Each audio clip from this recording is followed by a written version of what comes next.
Munini wa munene wa mbiraru General John Omenda niacerete miena ya Likoni na Kilifi niguo guthurima mĩhang'o ya woyani wa mbiraru na gutigirira mĩhang'o eno ni ikinyaniirie ikiro. We are happy to be here in Kilifi County today to visit one of the many recruiting centers across the country to oversee this very important exercise. General Omenda ni agathiriria aria maratabania mĩhang'o eno akiuga ni megutigirira aria maroyo ni makinyaniirie ikiro.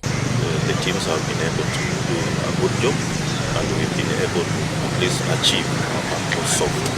And I'm very sure by the end of the morning we'll have successfully done an exercise that will be credible.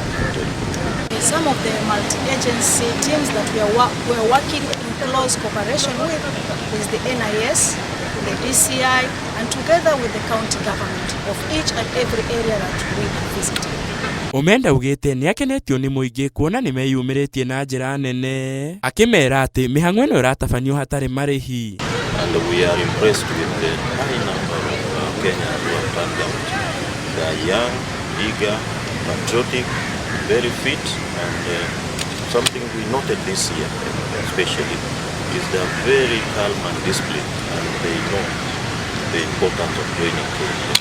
We are so impressed. It is important that we see the credibility and we come to interact with the potential candidates to see whether we are doing the right thing and we are getting the right quality. Aria mekuhetuka gikiro giki meguthie gikiro-ini kingi gia guthurima ũgima wa mwĩrĩ matanambĩrĩria mathomo ma ũmbiraru.